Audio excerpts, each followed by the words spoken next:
हमें संविधान की आवश्यकता क्यों होती है? किसी भी देश का शासन चलाने के लिए संविधान की आवश्यकता होती है। ठीक है, संविधान को दो प्रकार से बांटा गया है। एक तरीके से एक संविधान होता है जिसको लचीला संविधान कहा जाता है, दूसरा कठोर संविधान कहा जाता है। तो लचीला संविधान वह संविधान होता है जिसमें आसानी से संशोधन किया जा सकता है, और कठोर संविधान वह संविधान होता है जिसमें आसानी से संशोधन नहीं किया जा सकता। जैसे अमेरिका का संविधान क्या कठोर संविधान है, वहां आसानी से संशोधन नहीं किया जा सकता।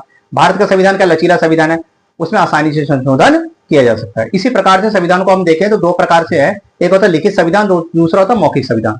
लिखित संविधान वह संविधान होता है जहां का अधिकांश हिस्सा लिखित हो, जैसे कि भारत का संविधान, और मौखिक संविधान वह संविधान होता है जिसका अधिकांश हिस्सा लिखित ना हो, जैसे कि ब्रिटेन का संविधान। तो समझ गए मेरी बात को? संविधान क्या होता है? किसी भी देश का शासन चलाने के लिए संविधान की आवश्यकता होती है। हमारे देश का संविधान जो है वो 26 नवंबर 1949 को बना, ठीक है, और 24 जनवरी 1950 पे उस पे सिग्नेचर हुए, और 26 जनवरी 1950 को उसे लागू कर दिया गया, और डॉक्टर भीमराव अंबेडकर तथा उनकी टीम द्वारा हमारे देश का संविधान बनाया गया। हमारे देश के संविधान को उधार लिया गया संविधान भी कहा जाता है, क्योंकि डॉक्टर भीमराव अंबेडकर ने पूरी दुनिया का संविधान मंगवा लिया, और जितनी भी अच्छी अच्छी चीजें थी वो भारत के संविधान के अंदर डाल दी गई।